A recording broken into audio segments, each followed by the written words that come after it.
RMS Titanic दुनिया का सबसे बड़ा वाष्प आधारित यात्री जहाज था। वह साउथम्पटन, इंग्लैंड से अपनी प्रथम यात्रा पर 10 अप्रैल 1912 को रवाना हुआ।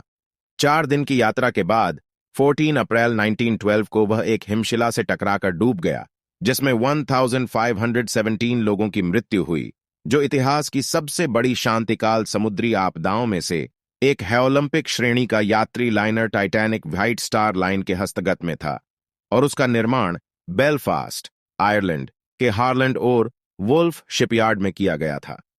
वह 2223 यात्रियों के साथ न्यूयॉर्क शहर के लिए रवाना हुआ था। यह तथ्य है कि जब जहाज डूबा उस वक्त जहाज पर उस समय के सभी नियमों का पालन करने के बावजूद केवल 1178 लोगों के लिए जीवन रक्षक नौका थी। पुरुषों के मृत्यु की असंगत संख्या का मुख्य कारण महिलाओं और बच्चों को पहले प्रधानता देना था। टाइटैनिक के डूबने का मुख्य कारण अत्यधिक गति से चलना था। टाइटैनिक के मालिक जे ब्रूस इस्मे ने जहाज के कप्तान एडवर्ड स्मिथ को जहाज को अत्यधिक गति से चलाने के लिए कहा था।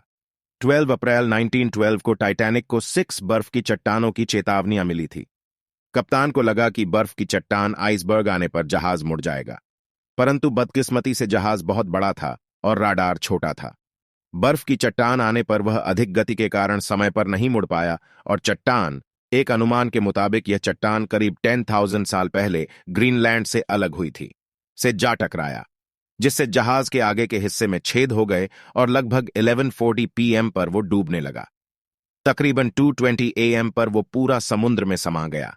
जिस सागर में वह डूबा था उसके जल का तापमान -2 डिग्री सेल्सियस था, जिसमें किसी साधारण इंसान को 20 मिनट से ज्यादा जिंदा रहना नामुमकिन था। टाइटैनिक उस समय के सबसे अनुभवी इंजीनियरों के द्वारा डिजाइन किया गया था और इसके निर्माण में उस समय में उपलब्ध सबसे उन्नत तकनीकी का इस्तेमाल किया गया था।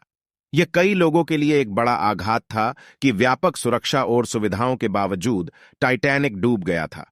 आवेश में आई हुई मीडिया की ओर से टाइटैनिक के प्रसिद्ध आरोपी जहाज के डूबने का उपाख्यान, समुद्री कानूनों का भंग और जहाज के मलबे की खोज ने लोगों की टाइटैनिक में रुचि जगाने में काफी योगदान दिया।